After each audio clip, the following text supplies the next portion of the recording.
마치 밭에 감춘 보화와 같으니 사람이 이를 발견한 후 숨겨두고 기뻐하며 돌아가서 자기의 소유를 다 팔아 그 밭을 사느니라.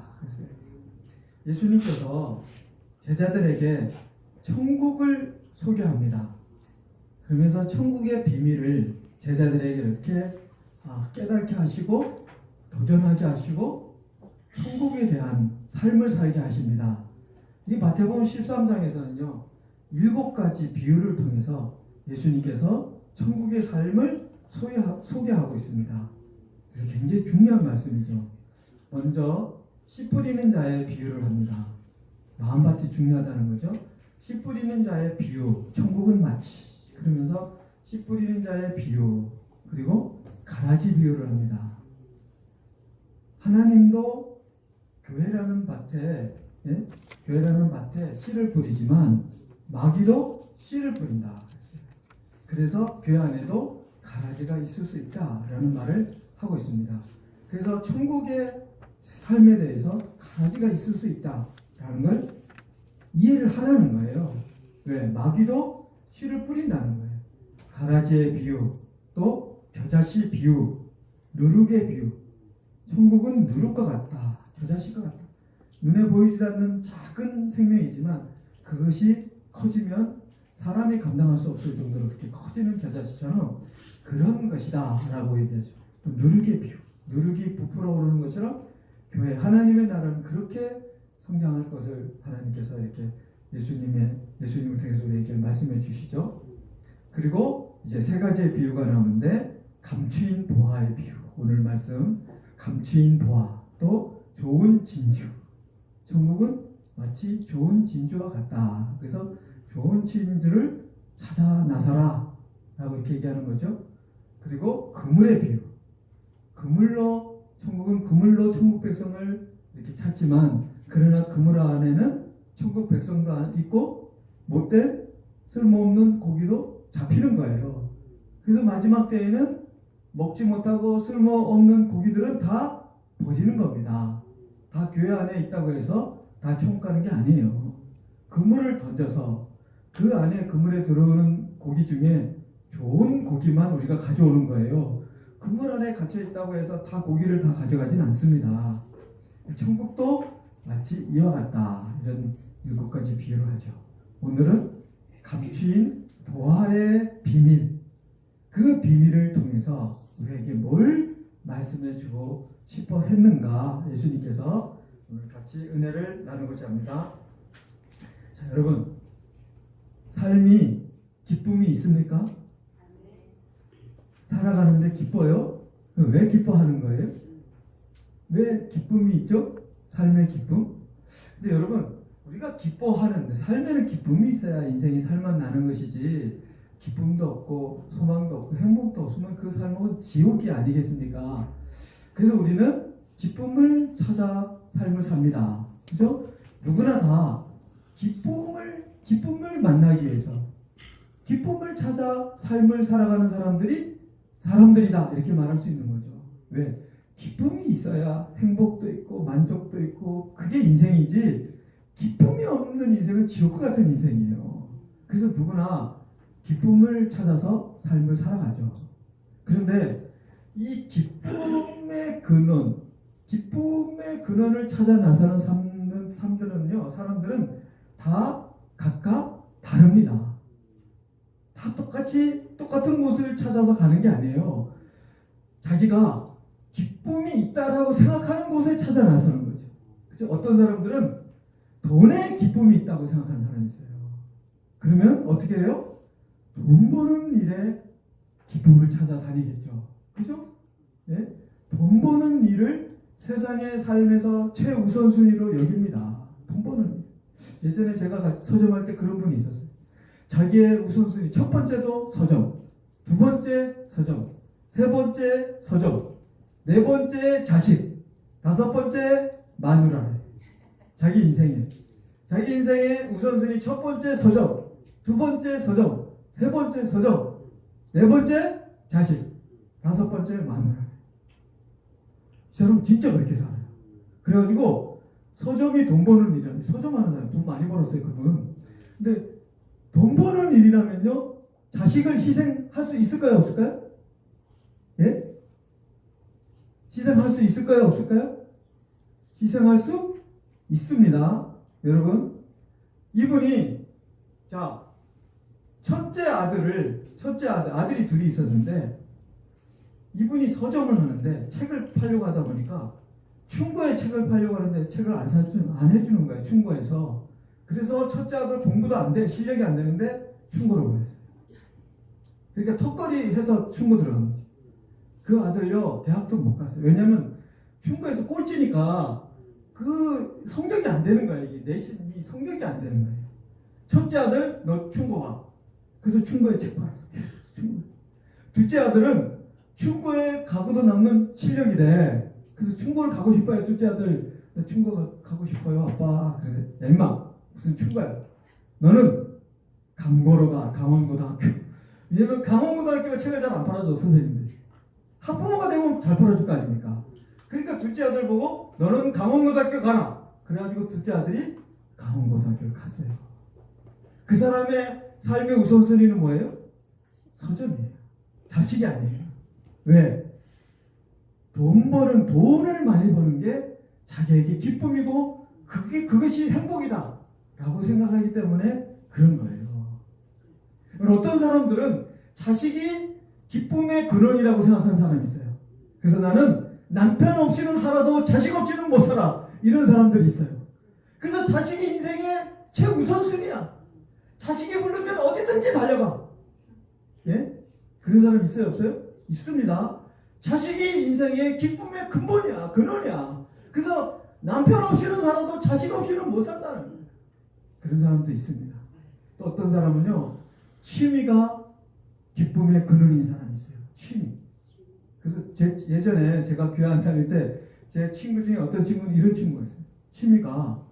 취미가 이 사람은 낚시예요. 낚시. 무슨 세상에 무슨 일이 있어도 낚시를 꼭 가야 되는 거예요. 다른 건 다 포기해도 낚시 가는 일을 꼭 가야 되는 거예요. 그래서 부인이 제발 좀 낚시를 줄여라, 낚시 가지 말아라 라고 얘기했더니 뭐라고 했는지 아세요? 그 친구가, 나는 마누라 없이는 살아도 낚시는 못 가서는 난 못 살아. 실제로 그렇게 얘기했습니다. 그래서 그거 말리면 이혼하자는 거야. 낚시 못 가게 하면 이혼하자는 거야. 왜냐면 나는 마누라 없이는 살아도 낚시를 안 하고는 못 산다는 거예요. 왜 이렇게 삽니까? 그 사람은요, 낚시가 기쁨의 근원이라고 생각합니다. 낚시를 통해서 행복을 얻을 수 있다라고 생각하는 거예요. 오직 낚시를 할 그 순간에는 행복한 거예요. 너무나 기분이 좋은 거예요. 막 만족하고 그냥 천국을 소유한 것 같은 거예요. 그러니까 그거 포기 못 한다는 거예요. 사람마다 기쁨의 근원이 다르죠. 다 다릅니다. 그렇다면 우리 그리스도인들, 성도들은 어디서 기쁨을 찾는 자들일까? 여러분 성도입니까? 여러분, 나는 그리스도인이잖아요. 그러면 그리스도인이라고 한다면 그리스도인들은 어디서 기쁨을 찾는 자들일까? 라는 거예요. 예? 그리스도인들은 세상 사람들하고 다르잖아요. 그럼 그리스도인들은 어디서 기쁨을 찾느냐? 그리스도인들은 교회에서 찾는 자들입니다. 그리스도인들은 기쁨을 어디서 찾는다고요? 교회에서 찾는 자들입니다. 만약에 그리스도인이 교회에서 기쁨을 찾지 않는다면 그 사람은 그리스도인이라고 말하기 사실은 어렵습니다. 아직은 육신에 속한 사람입니다. 정말 내가 성도라면, 내가 성도라고 자부하는 사람이라면, 내가 그리스도인이 되었다라고 확신한다면 나의 기쁨의 근원, 내가 찾고자 하는 기쁨은, 행복은 어디에 있다고요? 교회에 있다. 이런 사람들이 그리스도인이에요. 교회에서 기쁨을 찾고자 하는 사람들이 그리스도인이라고 자부하는 사람들입니다. 그런 사람입니다. 자, 그래서 오늘 여기 우리 주님께서 말씀하신 천국의 비유에 밭이 나오잖아요.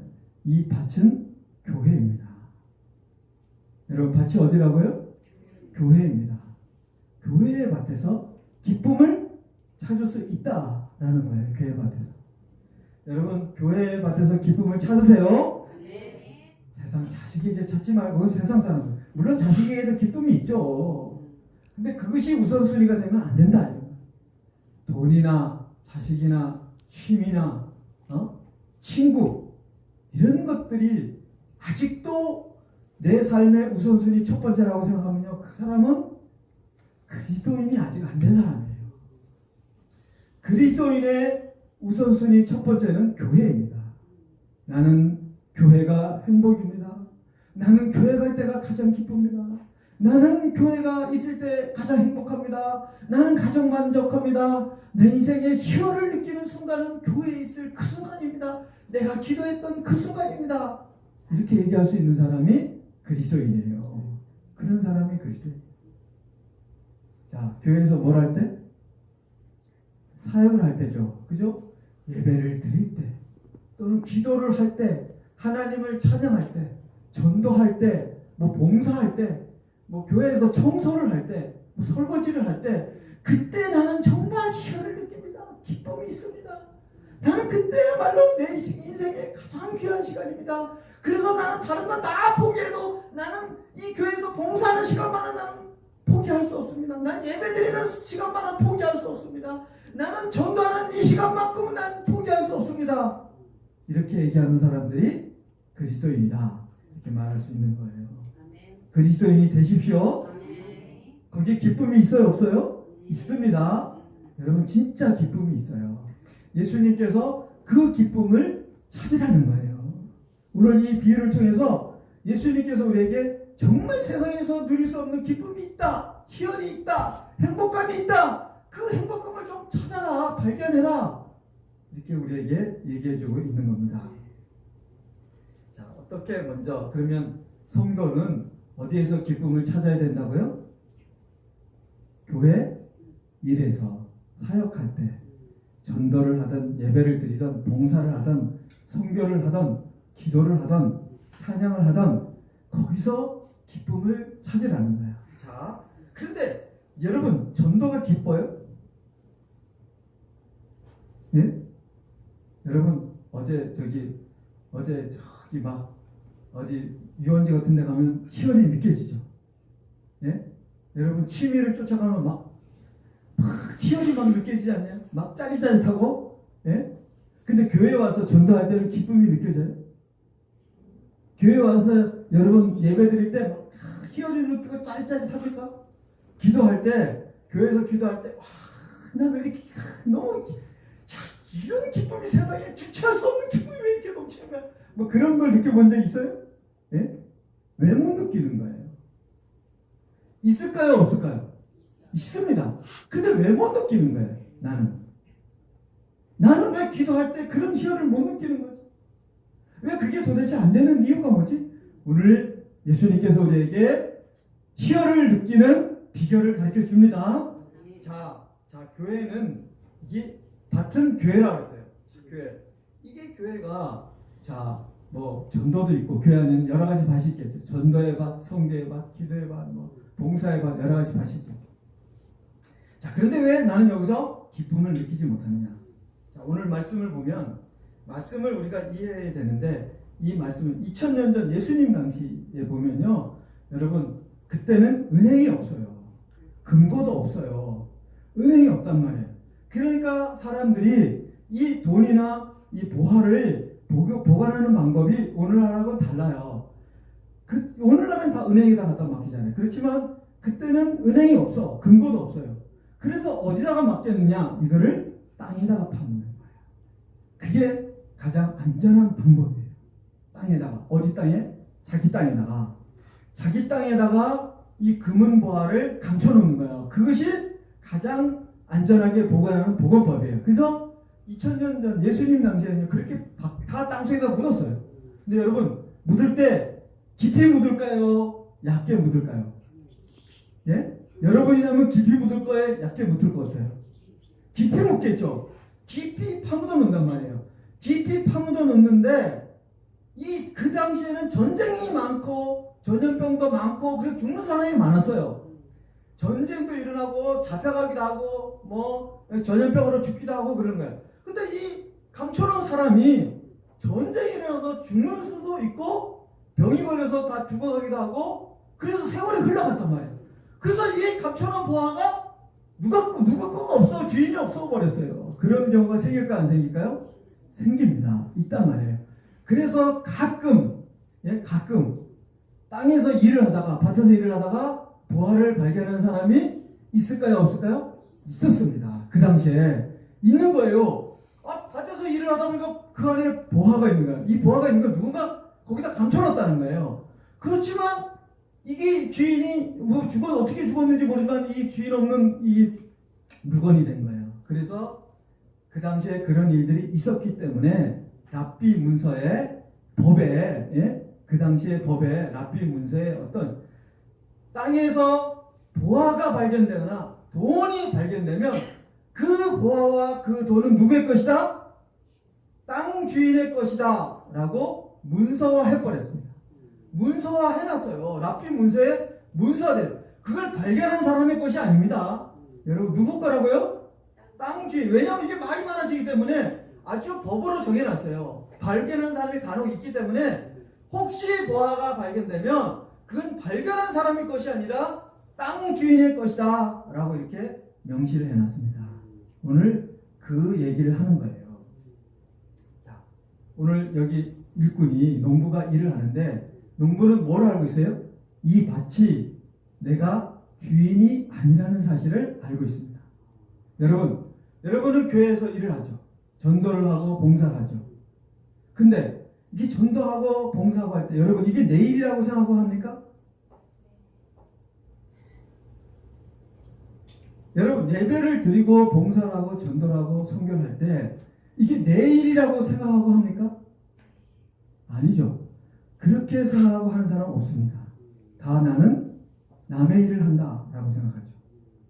누구의 일을 한다고 생각해요? 주님의 일을 한다고 생각하죠. 예수님의 이 교회는 누구의 것이에요? 예수님의 것이에요. 예수님의 것이다 라고 생각하기 때문에 밭에서 일을 할 때 일꾼은요 얼마만큼만 이 땅을 파느냐, 일꾼의 상만큼 땅을 파는 거예요. 씨만 뿌릴 정도로 땅을 파는 거예요. 더 깊이 안 파요. 더 깊이 팝니까? 일꾼이? 절대로 깊이 안 파요. 여러분 봉사를 할 때 내일처럼 합니까? 기도할 때 내일처럼, 예배 드릴 때 내일처럼 합니까? 이 교회가 어려움을 당할 때 내일처럼 합니까? 안 하는 이유가 뭐예요? 이건 내 것이 아니라는 사실을 알고 있기 때문이에요. 이건 누구 거예요? 주님의 것이야. 그럼 왜 하는 거야? 난 일꾼에 불과해. 해도 그만 안 해도 그만이야. 근데 저가라면 어쩔 수 없이 하는 거야. 그러니까 어떻게 한다고요? 적당히 하는 거예요. 돈 받은 만큼만 하는 거예요. 일꾼으로서. 돈 받은 만큼만 교회에서 일을 하다 보니까 깊이가 이게 어디까지 차요? 여러분 깊이 파지 않아요. 절대로. 기도를 해도 예배를 드려도 전도? 봉사? 여러분이 여러분의 사업체를 일하는 만큼 전도합니까? 여러분의 사업체에 일하는 봉사하는 만큼 봉사합니까? 여러분의 집에서 하는 만큼 교회에서 일을 합니까? 절대로 안 합니다. 그 이유가 뭐예요? 내 것이 아니기 때문이에요. 이걸 내가 알고 있어요. 이게 내 것이라면 절대 그렇게 안 해. 교회에서 휴지를 주어도 집에서 줍는 거하고는 달라. 왜 그러냐? 집은 내 집이야. 내 집을 꾸미는 거하고 교회를 꾸미는 거하고 달라. 왜 다르냐? 여기는 내 것이 아니라는 거. 이건 주님의 거라는 거예요. 그러니까 땅을 파도요. 일꾼의 자기가 생각한 만큼 깊이만큼만 파는 거예요. 그런데 여러분 교회 안에도요. 깊이 파는 사람이 있어요. 있어요 없어요? 목사님들은 깊이 팔까요? 예? 목사님이면 깊이 팔까요? 누가 깊이 팔까요? 교회 안에서도 깊이 파는 사람이 있어요. 깊이 파면요 힘이 배로 들어요. 너무 힘이 드는 거야. 그렇지만 충성하면서 깊이 파는 거예요. 근데 누가 깊이 파느냐? 목사가 깊이 파는 게 아닙니다. 누가 깊이 파는지 아십니까? 예수님을 사랑하는 사람입니다. 예수님을 진심으로 사랑하는 사람은요 땅을 깊이 팝니다. 왜냐하면 땅을 깊이 파면요 농사가 잘 된다라는 사실을 알고 있어요. 그 모르는 사람 없어요. 내가 땅을 깊이 파면 농사가 잘 된다라는 사실을 알고 있어요. 그런데 일꾼은 왜 깊이 안 파느냐? 이게 깊이 판다고 해서 돈을 더 주는 게 아니에요. 그래서 절대 깊이 안 파요. 그러나 일꾼인데도 불구하고 깊이 파는 사람이 있어요. 이 사람은 누구냐? 주인을, 땅 주인을 사랑하는 사람이에요. 예수님을 진짜 사랑하는 사람은 깊이 파요. 왜 깊이 파느냐? 나는 돈을 못 벌어. 내가 깊이 판다고 돈 더 주는 거 아니에요. 그렇지만 내가 깊이 파는 이유는 뭐냐? 이게 깊이 파면, 땅을 깊이 파면 여기 수확이 많아진다는 걸 안다는 거예요. 그럼 수확이 많아지면 누가 기뻐해요? 내가 사랑하고 사랑하는 예수님이 기뻐한다는 사실을 알고 있는 거예요. 내가 사랑하는 예수님께서 기뻐하는 모습을 보니까 상상만 해도 내가 너무나 기분이 좋아요. 나는 돈 못 받아도 좋아요. 나는 좀 힘들어도 괜찮아요. 내가 땅을 깊은 마음으로 해서 배나 힘이 들어도 나는 괜찮습니다. 내가 사랑하는 예수님이 기뻐할 수만 있다면, 그분이 여기 이 땅에서 수확이 많이 나서 예수님이 기뻐하는 그 모습만 내가 볼 수 있다면 나도 기쁩니다. 이런 사람은 땅을 깊이 파죠. 자, 여러분, 자, 교회에서 기쁨을 찾을 수 있어요, 없어요? 있습니다. 어떻게 할 때 찾습니까? 예수님을 사랑하십시오. 예수님을 진심으로 사랑하십시오. 예수님을 뜨겁게 사랑하십시오. 예수님을 내가 진심으로 뜨겁게, 목사? 장로? 권사가 깊이 팝니까? 아닙니다. 그냥 거짓말 할 수가 없어요. 아무리 말로 사랑한다고 해서 되는 거 같습니까? 아닙니다. 나는 하나님을 사랑하고, 나는 하나님의 축복을 받았고, 나는 하나님의 은혜가 넘치고, 그런 사람이 깊이 파는 줄 아십니까? 아닙니다. 절대로 안 그렇습니다. 그렇게 하라고 해도 못해요. 죽어도 안 합니다. 왜 안 하냐? 자기 땅이 아니기 때문에. 그러나 주님을 진심으로 사랑하는 사람, 예수님을 진심으로 사랑하는 사람은 깊이 팝니다. 깊이 파는 거죠. 깊이 파는데도 불구하고 뭐가 있어요? 기쁨이 있어요. 아니, 사역을 하는데, 봉사를 하는데 깊이 열심히 설거지를 열심히 하는데도 기쁨이 넘쳐. 왜? 예수님이 기뻐할 모습을 생각하니까 내가 기쁜 거예요. 네? 전도, 누구는 시간이 남아 돌아서 전도합니까? 성교? 누구는 돈이 남아 돌아서 성교를 합니까? 왜 안 하는 겁니까? 기쁨이 없기 때문에 안 하는 거예요. 거기서 기쁨을 찾아. 저희가 놀러 갈 때는 신이 나가지고 기쁨이 있으니까 가는 거 아닙니까?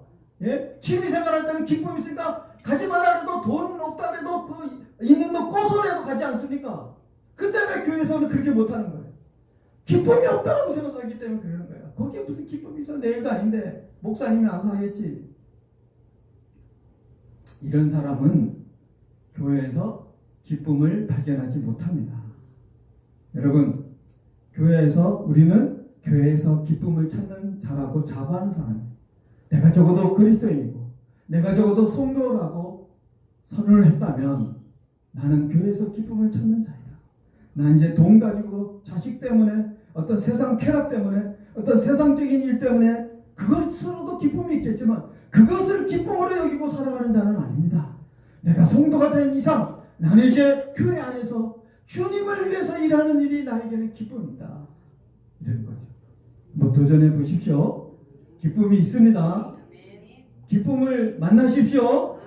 기쁨의 맛을 보세요. 예수를 믿으면서 기쁨을 맛봐야지. 예수 믿는 게 지옥이 되면 안 되지 않습니까? 예배 안 드릴 수는 없고, 이거 안 드리니까 지옥 갈 거 없고, 아유, 오늘 또 가야 되나? 이런 마음으로 교회 다니면 얼마나 힘들어요. 예? 기쁜 마음으로 해야지. 기쁨의 맛을 보십시오. 자, 기쁨의 맛을 볼 수 있습니다. 자, 또 교회 안에 무슨 맛이 있느냐? 자, 오늘 다시 한번 읽어보겠습니다. 44절, 13장 44절입니다. 44절 시작. 천국은 마치 밭에 감춘 보화와 같으니 사람이 이를 발견한 후 숨겨두고 기뻐하며 돌아가서 자기의 소유를 다 팔아 그 밭을 사느니라. 자, 천국은 교회에서 뭐가 기쁨을 주느냐? 발견의 기쁨이 있습니다. 발견하는 사람은 기쁨을 누립니다. 교회에서 천국의 보화를 발견하십시오. 교회 안에 뭐가 있어요? 천국의 보화가 있단 말이에요. 이걸 모르고 신앙생활하면 너무나 안타까워. 너무나 불쌍한 인생이에요. 교회 안에 여러분 천국의 보화가 담겨져 있어요. 기도 안에 천국의 보화가 담겨져 있어요. 이 보화를 만난 사람은요 진짜 기뻐합니다. 기도 안에 보화가 있어요? 없어요? 있어요. 기도 안에 천국의 보화가 숨겨져 있어요. 예배 안에 천국의 보화가, 전도에 천국의 보화가 숨겨져 있어요. 저는 솔직히 전도는 재미있지 않더라고. 근데 우리 저 소양제일교회 그 소영주 권사님 한 100명 이상, 우리 성령 소양제일교회는 다 그분이 100명 이상 작년도 100명 이상 전도하신 분인데, 그분은 뭐라는지 알아요? 저보고? 그 권사님은, 목사님, 나는 전도할 때 설렌다. 마음이 막 설렌다. 오늘은 누구를 전도할까? 사람을 딱 만나잖아요? 그럼 와, 저 사람을 전도해야 되는데 막 그래서 마음이 막 설렌대. 저 사람은 나의 밥인데 어떻게 전도할까? 저 사람이 이렇게 할까? 저렇게 할까? 어떻게 하지? 그렇게 막 마음이 설렌대. 그래서 이 사람은요, 그냥 이분이 사업에 바빠요. 예? 교회에서 하는 일도 많아. 막 성가대장, 뭐 목장, 뭐 전도부, 뭐 해고 어디 뭐 물론에서 가야 돼. 이분이 엄청 바쁜 사람, 또 자기 사업체도 있잖아. 이름 사업체를 해요. 그러니까 엄청 바쁜 사람이야. 근데 딸들이, 남편이 이 사람 얼굴 보기가 힘들대. 여보 제발 좀 얼굴 좀 봅시다. 딸들이 그러네. 엄마 제발 얼굴 좀. 나 전도 가야 돼. 난 전도해야 돼. 그분이 시간이 남아서 전도하는 게 아니야. 왜냐하면 전도의 맛이 있다는 거예요. 전도할 때 막 마음이 설리고 막 엔돌핀이 막 올라온다는 거야. 막 너무나 흥분이 되고 막 기분이 좋아지고 막 그런다는 거예요. 이거 막 짜릿짜릿하대요. 한 사람은 전도할 때 저 사람 어떻게 전도하지? 저 사람 이렇게 할까? 저렇게. 그러니까 여러분, 그렇게 100명 이상씩 전도를 하는 거죠. 그것만 있겠습니까? 여러분, 천국에는요, 이 교회 안에는 천국 보화가 숨겨져 있습니다.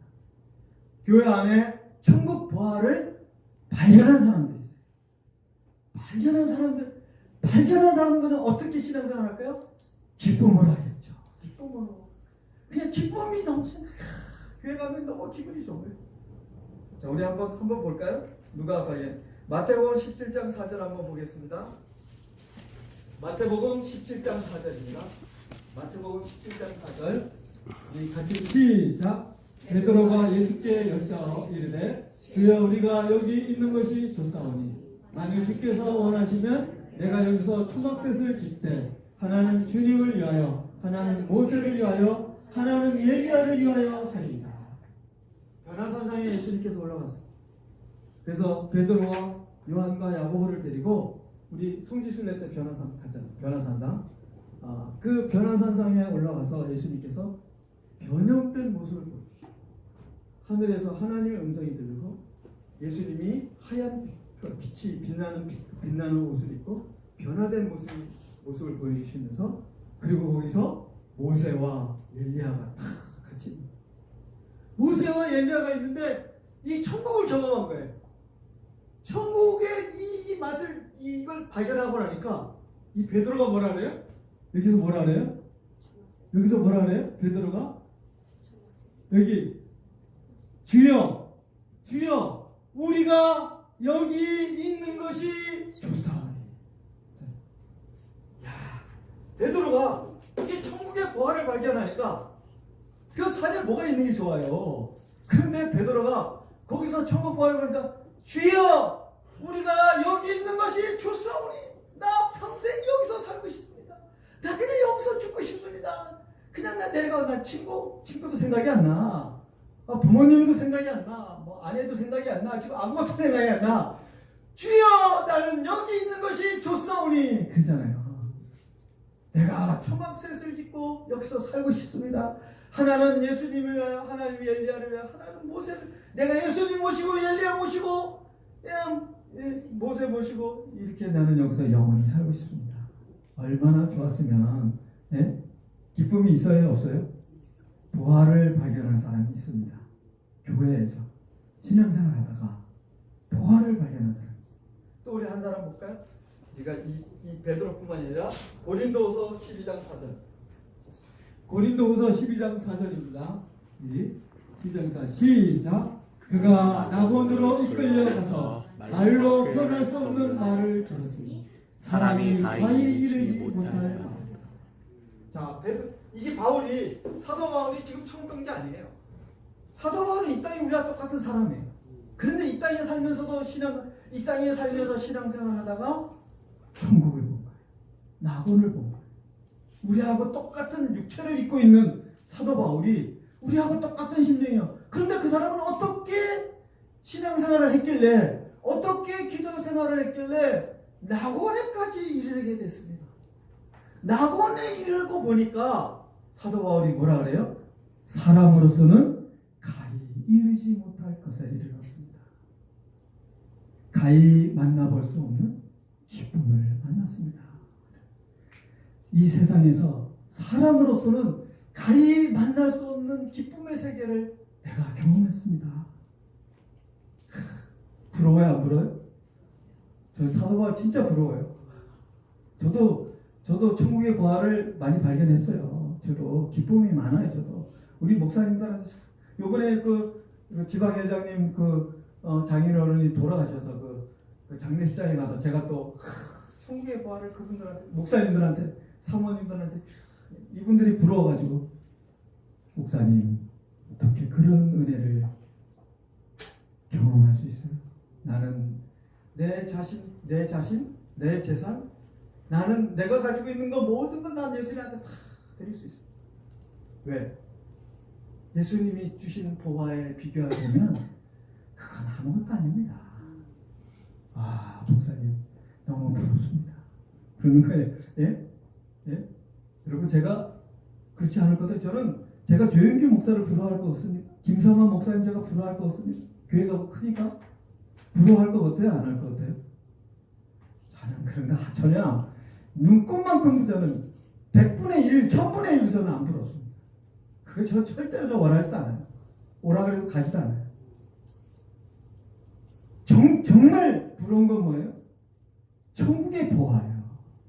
지금 사도 바울이 누렸던 이 천국의 보화, 낙원까지가, 나도 낙원까지 한번 가봤으면 좋겠다. 육신을 입고 죽어서가 아니라 육신을 입고 사도 바울이 경험했던 저 낙원에까지 이르른다면 나는 어떤 기쁨일까? 어떤 나는 행복감이 젖어질까? 기대가 되지 않아요? 기대가 되는 거예요. 한번 도전해 보십시오. 또 우리 사도 요한을 한번 보겠습니다. 우리 요한계시록 4장 1절, 요한계시록 4장 1절 시작. 이후에 내가 보니 하늘에 열린 문이 있는데 내가 들은 바 처음에 내게 말하던 나팔소리 같은 그 음성이 이르되 이리로 올라오라. 이후로 마땅히 일어날 일들을 내가 내게 보이리라 하시라. 사도 요한, 여러분, 여기서 처음에 내게 이르던 나팔소리 같은 그 음성은 누구예요? 누구의 음성이에요? 예수님이십니다. 예수님의 음성이에요. 예수님께서 처음에 나팔소리 같은 음성으로 사도 요한에게 나타났죠. 그리고 사장에 가서 예수님의 목소리가 또 들립니다. 이리로 올라오라. 그래서 사도 바울이 하늘을 보고 자기가 올라가고 싶어서 올라가는 게 아니에요. 예수님이 딱 자기를 끌어 올라가니까 영적으로 탁 올라가는데 딱 보니까 뭐가 있어요? 하늘에 열린 문이 있는 거예요. 근데 그 문이, 하늘에 열린 문이 쫙 열리면서 하늘로 쫙, 얼마나 신이 났을까? 여러분, 하늘에 열린 문으로 들어간 사람이 여러 명 있습니다. 성경에는. 예? 그러니까 하늘로 가려면요, 문이 있다는 거예요. 하늘에 문이 있어서 함부로 못 알아갑니다. 우리 인간은 못 가요. 그런데 경험하는 사람이 있어요. 사도 요한 같은 사람이 경험을 한 거예요. 이 세상에 행복하다고요? 이 세상의 것들이 여러분 갖고 싶어요? 이 세상의 것? 이 세상의 것은 아무것도 아니에요. 진짜 하늘의 열린 문을 통해서 하늘의 세계로 올라가면요, 이 세상의 것이 하늘에 비교가 되겠습니까? 어마어마한 세계가 쫙 열려집니다. 사도 요한이 너무나 부럽습니다. 사도 요한은 무엇을 봤을까?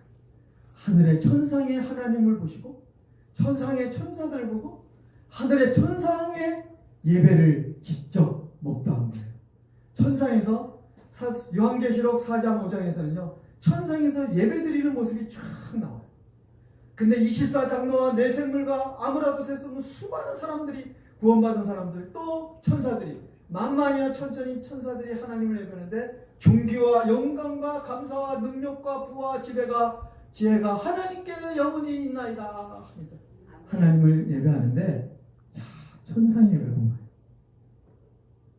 야, 얼마나 신났을까. 어쩌면 그런 경험을 할 수 있지. 야, 무슨 다이아몬드 뭐 금은 보화가 여러분 그런 기쁨을 줄 수 있을까요? 사도 요한은 얼마나 그렇게 기뻤을까. 야, 참 천상의 예배를 경험하다니. 도전하십시오. 왜? 경험한 사람이 있잖아요. 천상의 보화들을 경험한 사람들이 있지 않습니까? 그런 말로 할 수 없는 기쁨인가 이 땅에서는. 자, 발견하는 기쁨이 있습니다. 보화들을 발견하십시오. 여기저기에 숨겨져 있어요. 기도의 자리에도 숨겨있고, 예배의 자리에도 숨겨있고, 전도의 자리에도 숨겨있고, 봉사의 자리에도 숨겨있고, 선교의 자리에도 숨겨있어요. 밭마다 반마다 다 숨겨져 있어요. 보화들이. 예? 봉사를 하든 어디든 여러분 거기서 있다니까. 어떻게 하면 발견해요? 깊이 파면. 여러분 깊이 파면 발견해. 일꾼의 일만 하면 절대로 발견 못해요. 수도 없이 많은 사람들이 그 땅을 팠어요. 그러나 그 깊이가 일꾼의 깊이만 계속 옆에 위에만 보아는 밑에 감춰있는데 위에만 계속 수백 명, 수천 명, 수만 명이 목사, 장로, 집사, 권사들이 수도 없이 위에만 다 파버리는 거야. 예배를 드려도 위에만 다 파버려. 백날 파만 이게 보아가 발견되는. 수만 명이 파면 뭐 발견이 됩니까? 수십만 명, 수백만 명이 파도 못 발견하는 거야. 이거는 누가 발견하느냐? 단 한 번을 파도 깊이 파는 사람이 발견하는 거예요. 단 한 번 예배를 드려도 깊이만 파면 발견하는 거예요. 수백 번 예배 드린다고 발견합니까? 목사라고만 발견합니까? 깊이 파는 게 발견하는 거예요. 깊이 파면 발견합니다. 이양할 거 깊이 파자. 어떻게 하면 깊이 팔 수 있다고요? 예수님을 진심으로 사랑하면, 예수님을 진심으로 사랑하면 깊이 봐도 기쁨이 있는 거예요. 힘이 들어도 기쁨이 있는 거예요. 힘이 들어도 오히려 기쁨으로 할 수 있는 거예요. 행복감으로 할 수 있는 거예요. 왜? 내가 사랑하는 사람이 기뻐할 일을 생각하니까 나는 기쁨이 있는 거야. 내가 희생이 되고 내가 아픔이 있고 내가 고통이 있어도 오히려 이것이 기쁨인 거야. 깊이 파십시오. 그리고 천국 부활을 발견하십시오. 이걸 발견해야 됩니다. 이걸 발견해야 재미가 있고 행복하지. 예수 믿는 게. 자, 그 다음에 우리 또 어떤, 자, 우리 빌립보서 3장 7절 9절 한번 보겠습니다. 빌립보서 3장 7절에서 9절 여기 있죠. 우리 같이 읽겠습니다. 시작. 그러나 무엇이든지 내게 유익하던 것을 내가 그리스도를 위하여 다 해로 여길 뿐더러 또한 모든 것을 해로 여김은 내 주 그리스도 예수를 아는 지식이 가장 고상하기 때문이다. 내가 이를 위하여 모든 것을 잃어버리고 배설물로 여김은 그리스도를 얻고 그 안에서 발견되려 함이니 내가 가진 의는 율법에서 난 것이 아니요 오직 그리스도를 믿음으로 말미암은 것이니 곧 믿음으로 하나님께로부터 난 의라. 바울이 예수라는 보화를 발견하고 나니까요, 이 세상에 내가 가지고 있었던 보화라고 얘기했던 것들이 다 하찮게 여겨졌다는 거예요. 이 세상에 자식이 보하고 돈이 보하고, 예? 사업체가 보하고 취미가 보하고 친구가 보하는 줄 알았는데 그리스도라는 보화를 얻어보니까 다 그런 것들은 보화도 아니야. 그 보화 축에도 못 끼는 거야. 내가 옛날에 왜 그렇게 살았지? 이거 보화 축에도 끼지 못하는데. 여러분, 제 친구 중에 한 사람이 산에 다니는, 산에 뭐 산삼도 피고 버섯도 따고 뭐 이런 사람이, 제가 진짜 직접 들은 얘기인데, 이 친구가 저를 전도한 친구 있잖아요. 그 친구가 그러는, 내가 산에 갔는데 어느 날 산에 친구하고 둘이서 올라갔대요. 산에 가는데 산삼이 있다라는 거예요. 산삼을 발견해요? 못해요? 합니다. 진짜 산삼이 딱 있더라는 거야. 야, 자기네 평생에 산삼을 따내고 발견하다. 너무 흥분이 되는 거야. 친구야, 내 신봤다. 왜냐면 친구가 또 있잖아. 그러니까 그 동료가 있잖아요. 그래서 신봤다, 산삼이다. 막 그 동료가 와가지고 축하한다. 그러면서 막 부러워하잖아요. 야, 산삼을 발견하다니. 야, 부러워. 너무너무 부러워.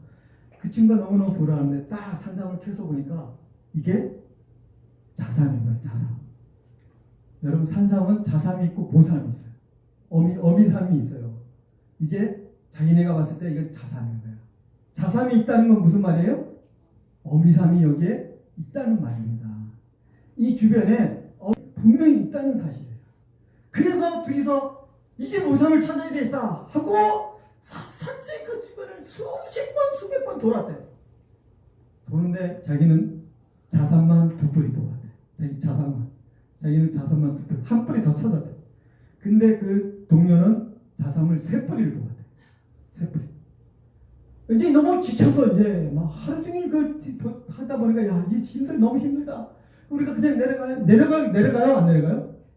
여러분은 그냥 내려갈 것 같아요? 안 내려갈 것 같아요? 절대로 안 내려가죠. 예? 절대로 못 내려가는 거예요. 왜냐면 이게 분명히 모삼이 있다고요. 모삼은 엄청난 삼인데 이거 비교할 수가 없어. 자삼하고는. 자삼은 뭐 3년 5년 이거밖에 안 돼. 이건 몇십 년 된 삼이 있단 말이에요. 몇백 년이 됐는지 이거 누가 알아.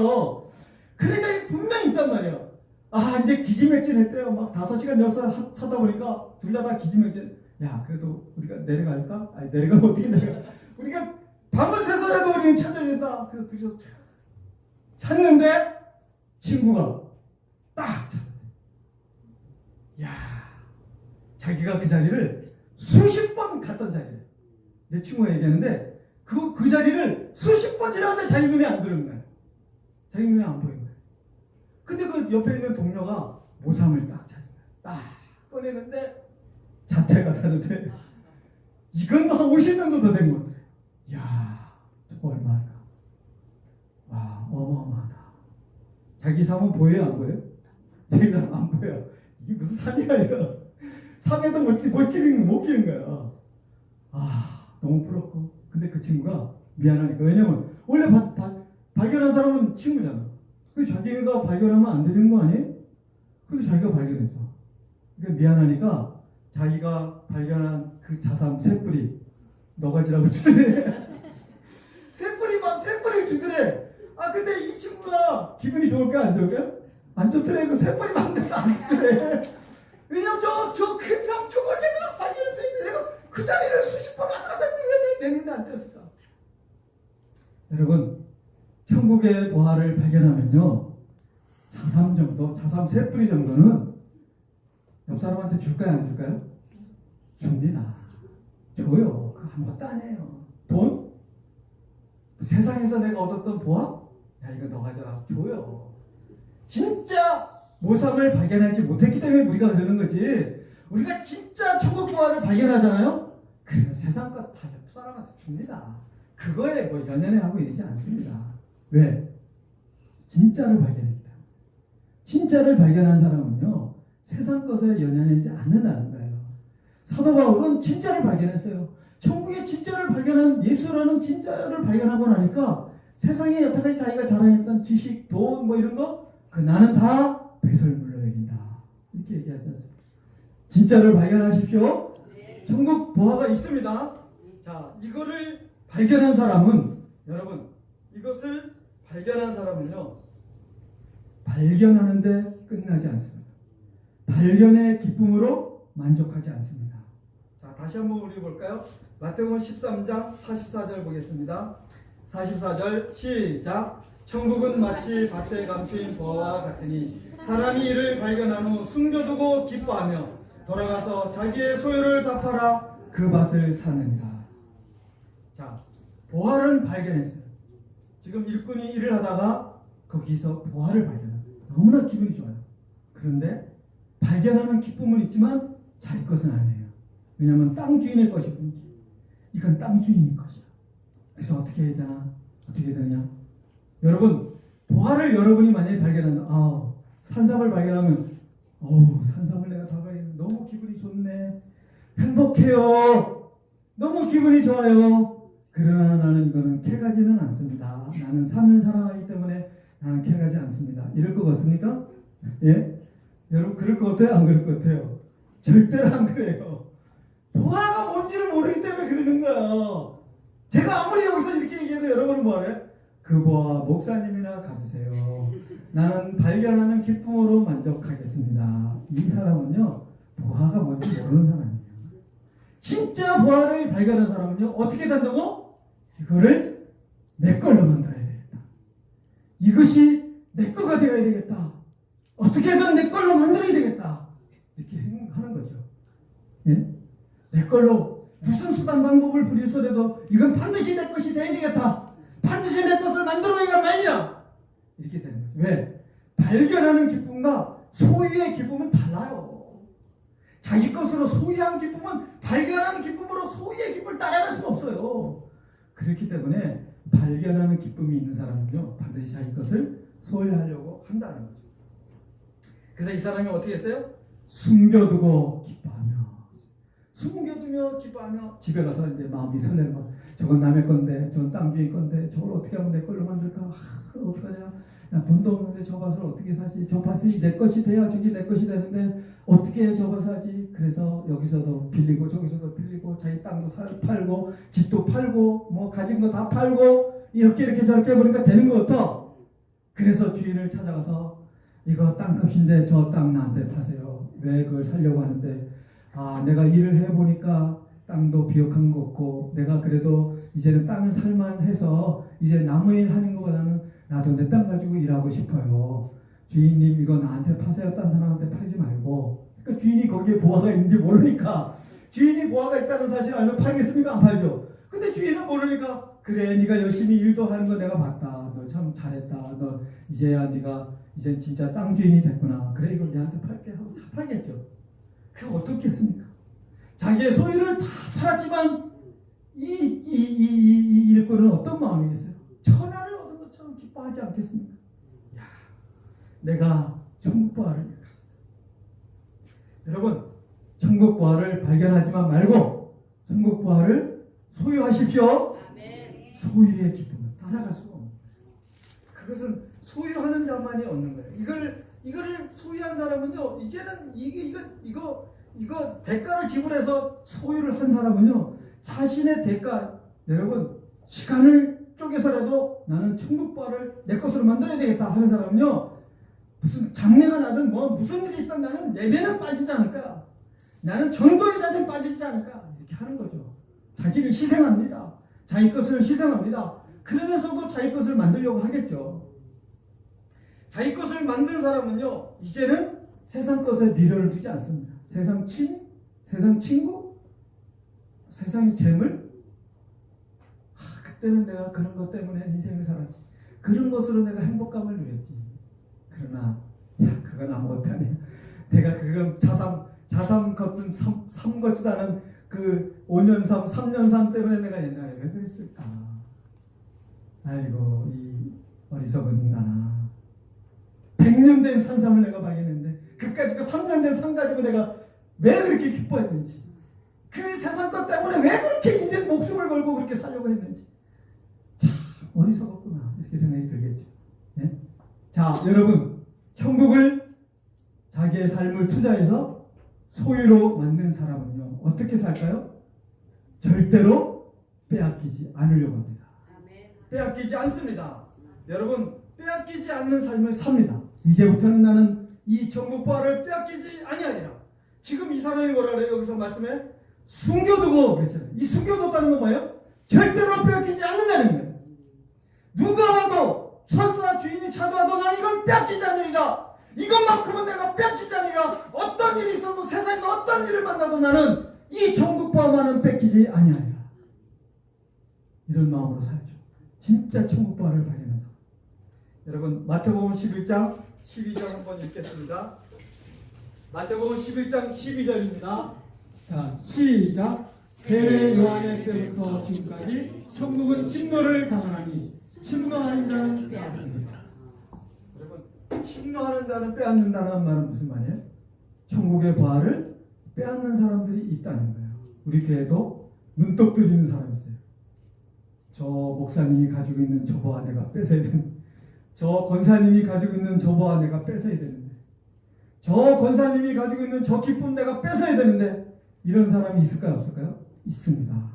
있어요. 왜? 보화가 얼마나 귀중하다는 걸 알기 때문에. 보화가 하찮은 것이라면 누가 빼앗겠습니까? 근데 보아스는 빼앗아라도 이건 가져야 되겠다. 저 사람이 가지고 있는 저 보화를 내가 빼앗아서라도 나는 가서서 내가 천국 가야 되겠다. 왜? 보화가 세상 어떤 것보다도 귀하다는 사실을 알기 때문에 저것을 내가 빼앗아서 내가 가져야 되겠다 라고 천국에 대한 욕심을 부린 사람이 있습니다. 욕심을 가지고 살으라는 거예요. 천국 보화에 대한 욕심을 가지고 살으라는 거예요. 그리고 천국 보화는 절대로 빼앗기지 말라는 거예요. 예수님이 우리에게 이 비밀의 이 말씀을 통해서 우리에게 가르쳐준 비밀은 뭐예요? 당신의 것을 빼앗는 사람이 있다는 거예요. 빼앗으려고 몸부림치는 사람이 있다는 거예요. 그러나 너는 빼앗기지 말라는 거예요. 절대로 빼앗기서는 안 된다는 거예요. 어떤 일이 만나고 어떤 문제가 생기고 어떤 어려움을 만나도 절대로 천국 보화만은 빼앗기지 말아라. 빼앗기지 마는 삶을 사십시오. 빼앗기지 마십시오. 그리고 빼앗으십시오. 뺏으라니까. 그거 옆 사람 거 빼앗아도 괜찮아. 이건 남의 거 빼앗으라도 내가 가져와야 돼. 이건 내 걸 만들어야 돼. 저 사람이 오늘은 예배를 좀 약간 약하게 드리네. 이때 내가 빼앗아야 되겠다. 저 사람이 오늘은 전도를 안 하네. 저 사람이 가지고 있는 보화를 내가 빼앗으리라. 저 사람이 오늘은 기도를 안 하네. 저 권사님이 가지고 있는 기도응답이라는 보화를 내가 빼앗으리라. 이 교회가 선교를 안 하네. 저 교회가 선교를 통해서 가지고 있는 천국 보화를 우리 교회가 빼앗으리라. 빼앗는 자의 것입니다. 보화는 빼앗는 것입니다. 그렇게 노력하라는 거예요. 보화는 빼앗을 정도로 그런 기쁨을 나에게 준다는 거예요. 그런 나에게 행복을 준다는 거예요. 그렇게 보화를 소유하는 기쁨으로 사십시오. 이렇게 예수님께서 우리에게 말씀하고 있습니다. 성경 한 장만 더 읽겠습니다. 시편 4장 7절입니다. 시편 4장 7절. 시편 4장 7절 시작. 주께서 내 마음에 주신 기쁨은 그들의 곡식과 새 포도주가 풍성할 때보다 더하니라. 시편 기자는 세상에 있는 기쁨, 주님께서 주시는 기쁨, 하나님께서 나에게 주시는 기쁨은 그런 기쁨과는 비교할 수 없습니다. 이 고백이 여러분들의 고백이 되시기를 주님의 이름으로 축원드립니다. 우리 다 일어나셔서 490장 찬송 드리겠습니다.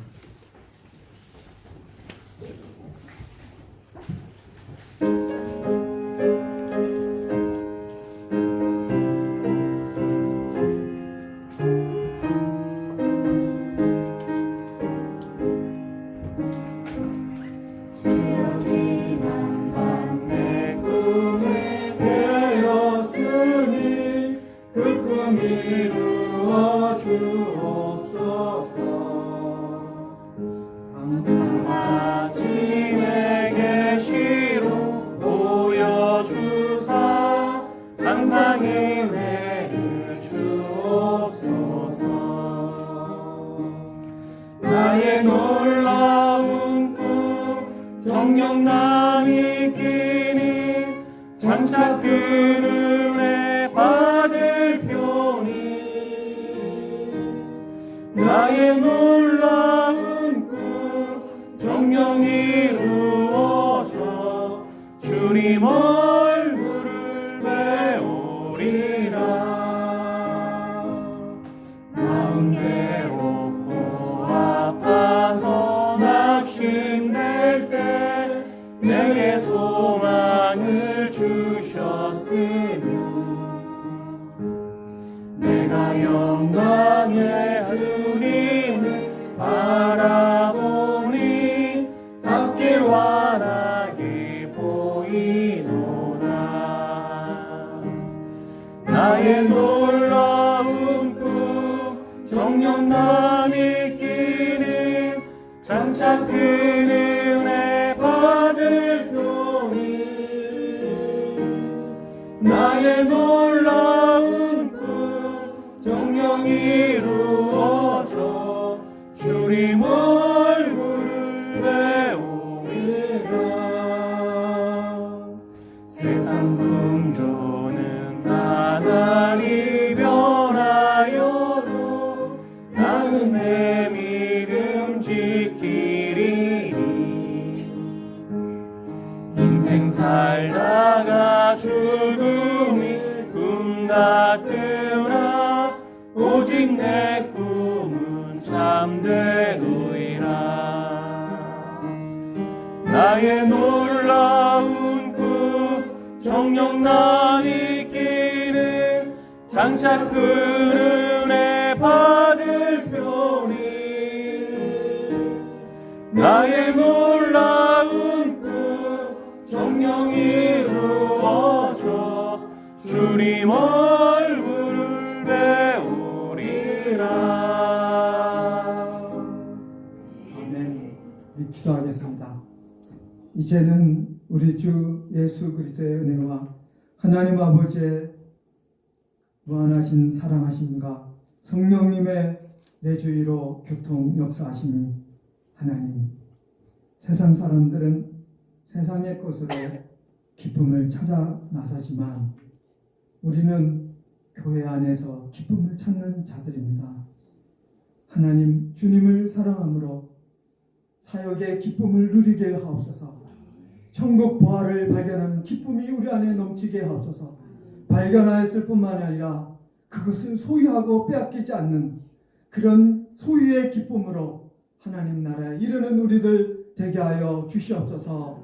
기도하고 돌아서는 모든 성도들 머리 위에 이제로부터 영원까지 함께 하시기를 간절히 축원하옵나이다.